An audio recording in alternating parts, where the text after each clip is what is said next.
Guess what? It's another Dr. Seuss. Sneetches! I love Sneetches. Ready? Yeah. Oh, I gotta tell you before we start. So, I told you about my kitties. We had a visitor today. A strange kitty pounced on the door, scared the hell out of me and my cats and my dog. And yeah, so I took food and water out for him, and he's been eating and drinking, and we'll see what happens.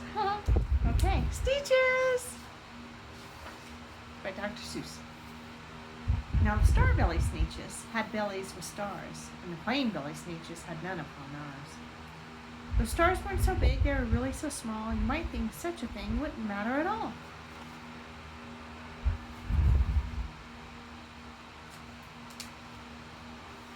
But because they had stars, all the star belly Sneetches would brag we're the best kind of Sneetch on the beach. With their snoots in the air, they would sniff and they'd snort. We'll have nothing to do with the plain belly sort. Whenever they'd met some when they were out walking, they'd hike right on past them without even talking. When the star belly children went out to play ball, could a plain belly get in the game? No, not at all. You could only play if your bellies had stars, and the plain belly children had none upon ours. Pitcher! Here we go. Oh.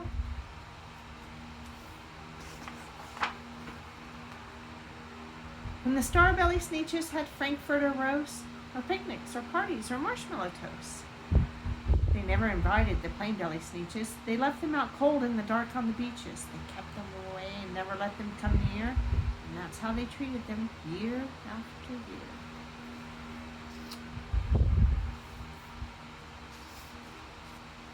Then one day, it seems, while the plain belly Sneetches were moping and doping alone on the beaches, just sitting there wishing their bellies had stars, strangers looked up in the strangest of cars.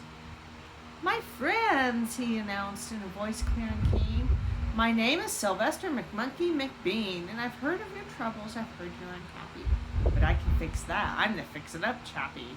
I've come here to help you, I have what you need, and my prices are low, and I work at great speed, and my work is 100% guaranteed. Da, da, da.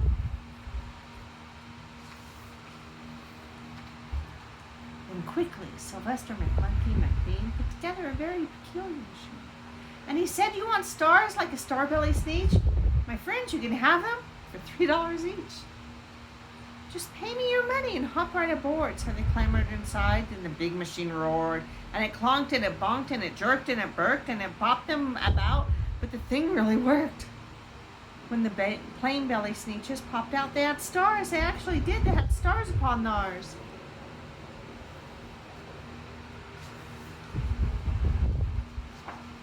Then they yelled at the ones who had stars at the start.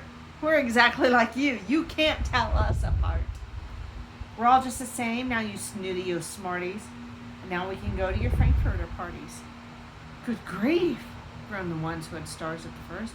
We're still the best Sneetches, and they are the worst. But now, how in the world will we know? They all frowned. Of which kind is what, and the other way round. Da, da, da. Pictures. Then up came McBean with a very sly wink. And he said, things are not quite as bad as you think. So you don't know who's who. That's perfectly true. But come with me, friends. Do you know what I'll do? I'll make you, again, the best Sneetches on beaches. And all it will cost you is $10 eaches. Beverage. Tis so good. Belly stars are no longer in style, said McBean. What you need is a trip to my star-off machine. This wondrous contraption will take off your stars, so you won't look like the Sneetches who have them on theirs. And that handy machine worked very precisely and removed all the stars from their tummies quite nicely. Hey, Beast.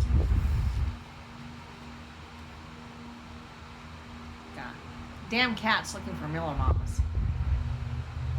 He hunts every night for Miller Moms. I swear. Then with snoots in the air, they paraded about, and they opened their beaks, and they let out a shout. We know who is who. Now there isn't a doubt.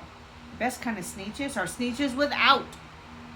Then of torsos with stars all got frightfully mad to be wearing a star was now frightfully bad. And of course, old Sylvester McMonkey McBean invited them into the star-off machine. And then, of course, from then on, as you probably guessed, things really got into a horrible mess.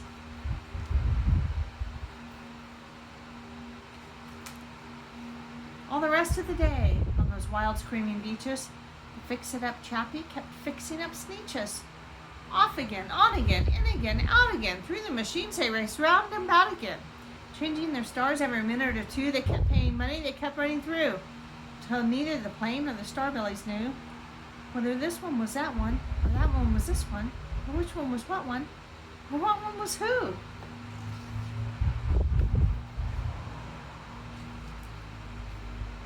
And then, when every last cent was spent of their... Oh, let me start over. Screw that up. And then, when every last cent was spent... Oh my God. Try it again. Third time. And then, when every last cent of their money was spent, the fix-it-up chappie packed it up and he went. And he laughed as he drove in his car up the beach. They'll never learn. Nah, you can't teach a Sneetch.